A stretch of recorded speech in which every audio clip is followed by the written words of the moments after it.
Hello and welcome. My name is Trismegistus, and this is Factorio, only it's slightly different. And you can see why, basically.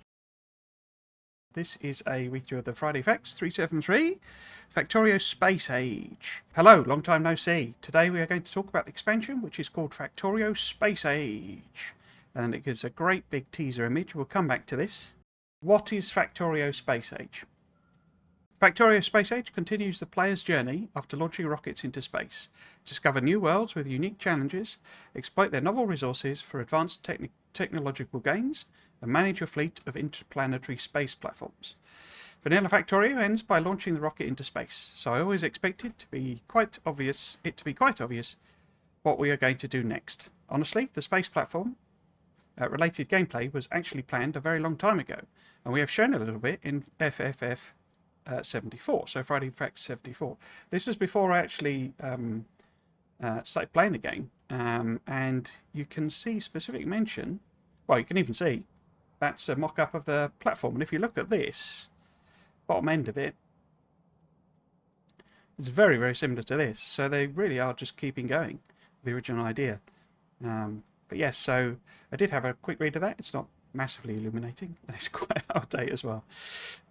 But yes, we had a very similar kind of story with the Spidertron. Its concept was teased for the first time in Friday Facts 120. I remember that one, just to be quietly abandoned and then revived 4 years later. But as you might or might not know, the new name Wooby is an abbreviation of, I do not know how to pronounce that, which Chico Veggie, which means something like everything will be done eventually. We didn't abandon the plan, we just realised it would be way too ambitious to try to fit into the 1.0 Factorio release, so it was eventually just postponed to the expansion. In retrospect, it was clearly a good idea. The main structure. Instead of sending one rocket to space, you have to send many, because you need to use them to transport materials to build big space platforms in orbit. The rocket is cheaper in Space Age to not make it a drag forever, but you still are expected to build bigger in preparation of what is to come.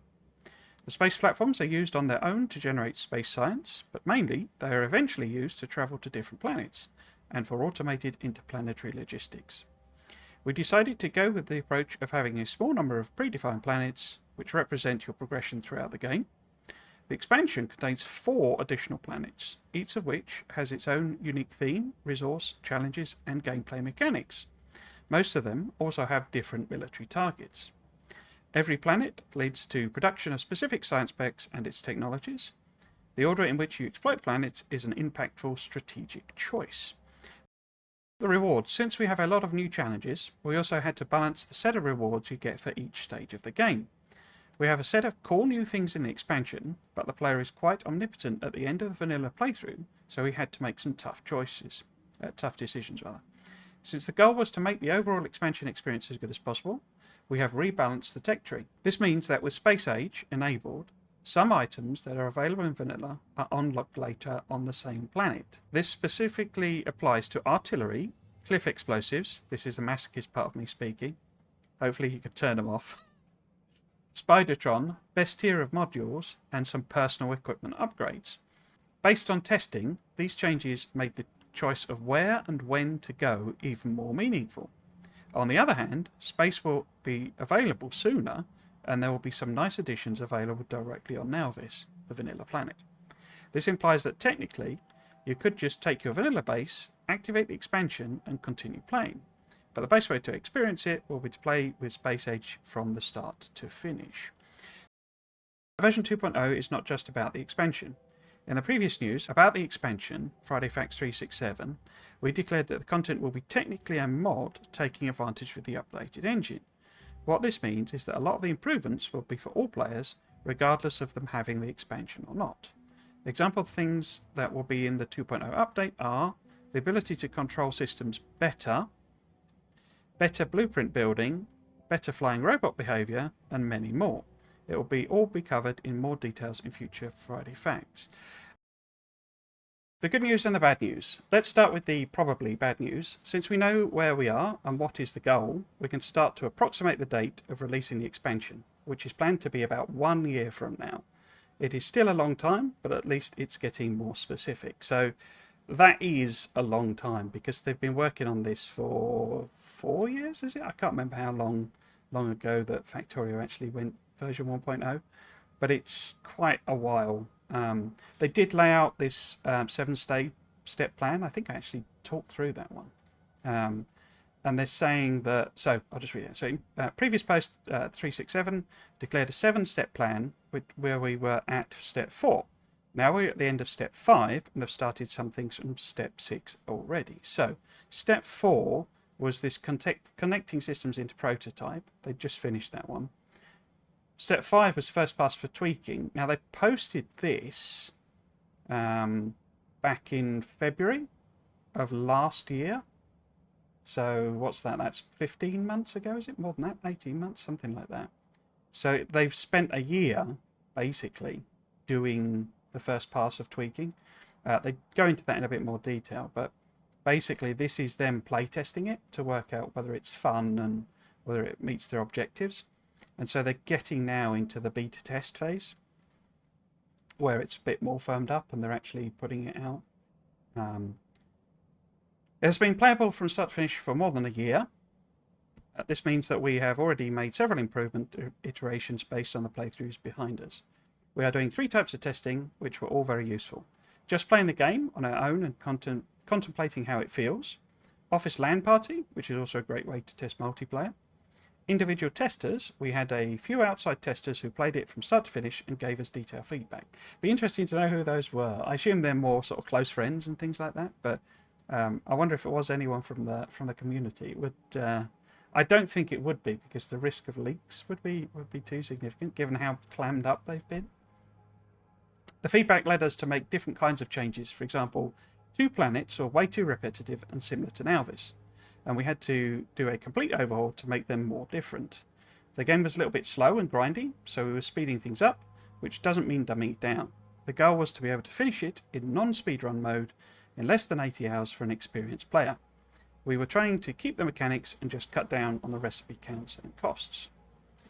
We improved many UIs related to the new and sometimes old parts of the game many times. It was kind of annoying to redo so much, but based on result and reactions, it was definitely worth it. This means that we have something we are happy with, it's pretty stable, and we don't expect any further brutal changes to come. We have already a stable list of tasks to be finished, both for programmers and artists, which makes us confident that we can release a polished product in about a year. The good news, but there is the hopefully good news. From now on, we are stopping the embargo on the expansion content, and we will be publishing Friday Facts every week about all the different aspects of the expansion until release. We will mostly show what we have done or what we are working on. We are also looking forward to the feedback from the community, which has proved useful so many times already. With the quantity of things we have, I'm confident that we won't run out of topics until the release. So that means another 50 Friday Facts, give or take. There's a mod for that from Erandel. Or Erandel, I never know how to pronounce it. A lot of people are going to make comparisons between the Space Age expansion and the Space Exploration mod. I've worked on the game design for both. On Space Age I made the first space, plus planet prototypes builds, plus I've been involved in most of the gameplay discussions since. On SpaceX, well, it's my mod, I made it. I think that makes me the most qualified to talk about how these two things are very different from the ground up. So there's some overlap in the broader topics. You go to space, you visit planets, but these similarities end up being fairly superficial when all of the decisions along the way are made for different design goals. Target audience, SpaceX is targeted as a small set of challenge seekers. It's not for everyone by design. Space Age is targeted for all Factorio players with better approachability in mind. Game length, SpaceX is a long-form adventure designed for players to gradually uncover many interconnected challenges over 150 to 500 hours or more. Space Age challenges are more streamlined and self-contained for a faster pace of 60 to 100 hours, rough estimate. Complexity, SpaceX challenges ramp up to a very high difficulty toward the end. Some of the last challenges cannot be automated without a set of arithmetic combinators, so it's not expected that all players will be able to complete it. Space Age has a lot of different challenges, but they never get too extreme, and the usage of combinators is quite lightweight, so expect that most players will be able to complete it. Engine support. There are so many things that SpaceX just can't do because it's a mod. Space Age has very different capabilities because the game engine can be made to support it. Large parts of the expansion are focused on game mechanics that just aren't possible otherwise, so the gameplay will be unique and refreshing even if you're a SpaceX veteran. There are many differences that will become apparent when we look at individual features of the expansion in the upcoming Friday Facts. As always, let us know what you think of the useful places, blah, blah, blah, blah.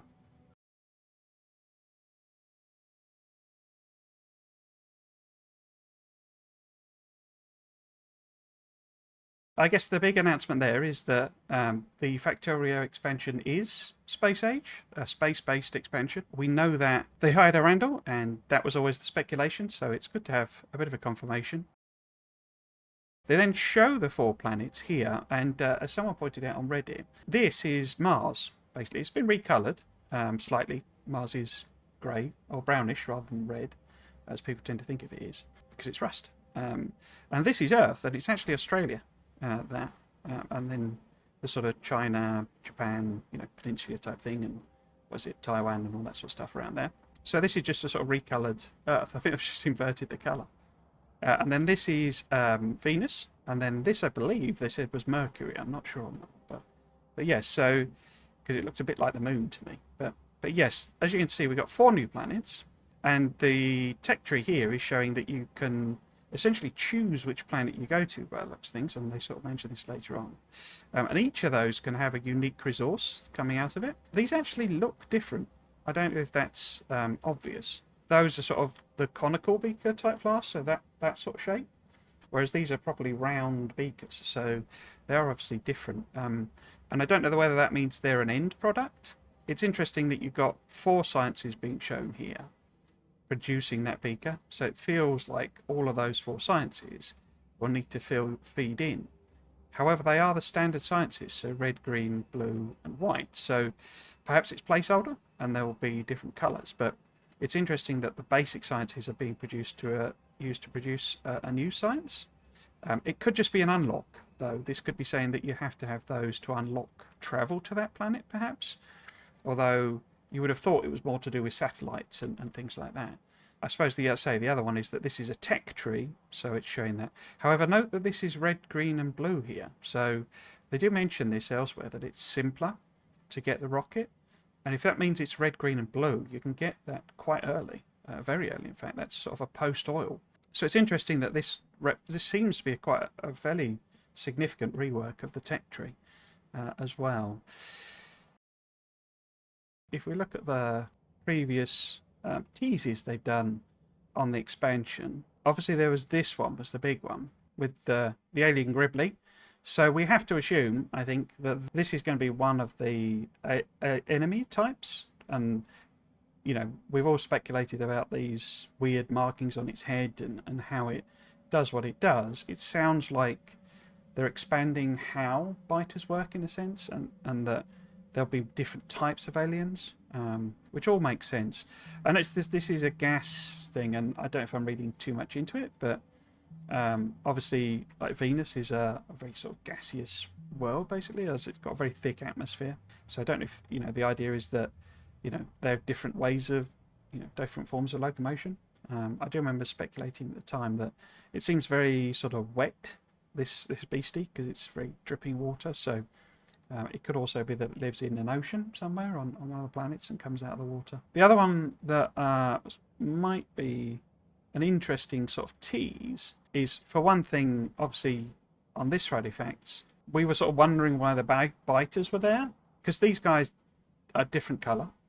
That was one of the things. They're not quite the blue that is the biter blue, and that could have just been artistic choice, and this is just a way of presenting it in a cool way. But the other option, from what they're saying, is that perhaps this is like these are the variant biters on one of the planets, and they have a different way of attacking you, for example. It'd be cool if there were space biters, though, sort of floating around in the thing. But let's say I think they might have had to rein some of that in to make it completable.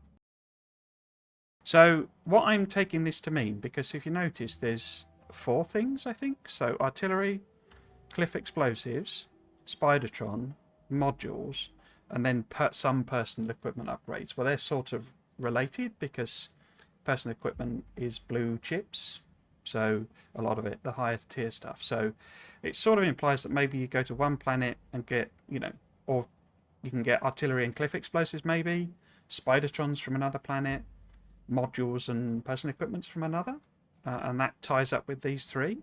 And so the choice then is which we go to and exploit and work on first, and they're your sort of intermediate rewards. So they're what you get for finishing that planet, in quotes. And then you obviously have to exploit all three in order to get this planet. And as I say, if this is a tech tree, that implies that you need to have all of these extra sciences available in order to research how to get to that planet. What's on that planet then is a question. Maybe Spidertron's on that planet. That's how it works, sort of thing. Probably reading way too much into it, but these are presents. So these could be the things where it's talking about the mechanics you get from different planets you go to. These are the results, basically. This is what you get out of the planets. And somebody commented on one of the video I did on this, that this could be a teleporter, which is not something I'd thought about. But if you're traveling between these planets, and they're saying they don't want to make it quite as complicated as SpaceX, this really could be a transporter that just lets you move between your different planets. But it's interesting. We've now got liquid smelting is what everyone's implied from this, and that seems to tie up with different resources on different planets, maybe, and that's how you exploit that resource. I guess the other speculation point was this platform. They do give a separate. You can open the video basically, and people have analysed this a bit on Reddit, and they kind of came to similar conclusions I did. That these engine animations are awesome. I love them, but somebody pointed out that the left one, it has an orange exhaust, and the right one has a blue exhaust. And also they sort of shut down. You can see fluid moving in the pipe then, and then they kick in. So the implication, because you've got two, and you see this pipe is now empty, and then it kicks in as doing the orange stuff. So what's actually happening is pretty certain is these guns are shooting asteroids. You can't quite see them. I think one of them does peek in at the edge somewhere, but they're shooting asteroids, and they're getting different materials, different minerals. These grabber arms are awesome. I hope we get something to do with Spidertron to do that. I hope that gets extended to Spidertron, and it's got like grabby arms on it. But yes, these guys are grabbing the debris, the rubble from shot asteroids. There is a mechanic in SpaceX where your ship gets hit by asteroids, but I don't think that's what would happen here. I think this is just literally like resource gathering. And they're shooting the asteroids, and these are grabbing the resultant bits and pieces. They're then going into, this is like a collector as well, and it then feeds it into a crusher. So we're getting crushers in the game. Whether that means we're getting different minerals that can be crushed, like aluminium and stuff, I don't know. It then feeds it into a chemical plant, which is interesting. Well, you've got 3 chemical plants on here in total, but one of these is clearly ice, because I think it's this blue one. But yeah, whichever one it is, because these are filter inserters, stack filter inserters. And I think the internals of this ship is like a storage chest. I think it's a great big storage chest, effectively, because there are no storage chests, and yet everything is managing to run and work. And I think these are actually how you access the storage chest, something along those lines. So you pull out the material. It's interesting that this one is normal stack inserters. So there may be some way to get these to filter to only pick up certain things, but I say that, and it's picking up lots of different stuff, so I'm not sure what's going on there. But basically these are making iron plate out of iron from the asteroids, which are then, this is making ammo, obviously, which is then being used to feed the various turrets. This is a snaking spaghetti style belt going round. This one, I don't know if this is just a mistake or but this one has no access to ammo. It's obviously not shooting, but then it's at the back. So I say I don't know whether it's meant as a deliberate thing or a misdirection or what have you, but it won't have access to ammo unless this thing can provide ammo. But yeah, it looks like basically whatever these are being processed into via the chemical plants is 2 types of fluid. This just looks like water, blue one, which it may well be. And then what this is, I don't know. It could be temperature thing. It could be heat, basically. So it could be that this is a hot water and this is cold water. That will be a change from how they normally do it. You'd normally expect it to be steam, say. So I'm expecting this is probably more like iron infused water or something like that, which implies maybe we can do washing of materials. All sorts of possibilities here. But this is basically pulling out ice and making water, by the looks of things. And then they say not entirely clear what these are doing, other than this is, the orange fluid and this is the blue fluid, and they're clearly feeding the various engine components. This thing in the middle, it's clearly placeholder art because it's drawn rather than the art style, if you see what I mean. But it also, to me, looks like it's got a launch pad on it, basically, because that is like a miniature version of the silo, rocket silo. So I don't know whether this can just flies around the solar system, gathering resources, and then every so often it'll send off a rocket full of material. We also got the static image I was going to show up just to show because this is clearly a placeholder. I think they said that in a reply comment to one of the Reddit threads. And as I was saying, I think this looks very Akira to me. If you've ever seen the film Akira, all the pipes and lines going around looks very like the bunker that they go to at the end of the film. But so I think that's just a stylistic thing, because these don't tend to have wires on them, a lot of the machines, and that's because of the whole red and green wires that they do that. So it may well change because it's only a placeholder. It does also look like a cabin.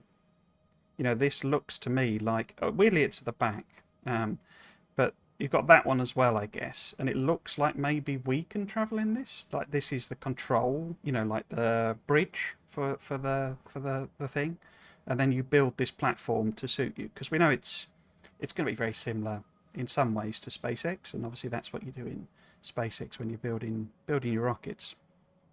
Yeah, my favourite part is these. Well, my favourite part is actually the engines, the animation on the engines. They just look awesome. But yeah, I love these arms, the grabby arms. I hope we get to use them. So the most interesting thing to me is this looks like it's a mini rocket launcher, mini launch platform, and it's got a radar on it, and it's interesting. It's got two things that could be like silo type things. So I wonder if one's for coming in and one's for going out, maybe. So you can basically have resources being sent to and brought from platforms. But yeah, this looks like your control point. It's your your bridge, basically. And perhaps you build it by laying that on top, putting that on top of a platform that you built. But my assumption is you build this in space. You don't launch this from a planet. And there's normal rockets get you to the platform, and then from the platform you can send things around. It'd be cool if it had space elevators. I think that's probably the type of thing someone would do in a mod. Like the idea of being trash stuff by just throwing it into space instead of putting it in a box and shoot it. Yeah, it is interesting they do that, isn't it? They're sort of just lobbing the rubbish around. But the fact it just floats and this, I don't think you have to worry. I think these are shooting the asteroids in order to gather the resources. They're not doing it to protect this platform. So that's my assumption of a lot of the simplification compared to SpaceX. I don't know what better train systems would be. Perhaps taking on board some of the mods. Better blueprint building is interesting as well. It does have some problems when you're building blueprints that are very large. So perhaps there's some new ways of managing larger blueprints. Better flying robot behavior, to me, implies that a smarter behavior. Whether they're buffing robots to compensate, I don't, for the extra computational complexity, I'm not sure, because the robot behavior is very, very simple because you might have millions of bots, so it reduces the calculation time. So perhaps there are more buffs to robots that mean you don't need quite as many. They carry more, they move even faster, that sort of thing. But yeah, so we will see what those are in the Friday Facts. My anticipation is probably, I don't know, they may go straight for a full release in a year's time, but if you think about how close we are to Christmas and the sort of October window that seems to be the really popular pre-Christmas release window for games, I think that's probably what they're targeting. It might prove quite interesting because I don't know that Satisfactory won't be trying to aim for that as well. So yeah, we might end up with Satisfactory and Factorio basically launching the next versions at the same time. I'm not sure what's happened with Dyson Sphere Program is the other this type of game that I love. It seems to have gone a little quiet But that's the combat update for that should be coming fairly soon. So there's a possibility, if that's the last thing they put in DSP, that all three of my my favourite factory games are going to be sort of either fully released or doing an expansion all at the same time. So quite what I'm going to stream, I don't know, but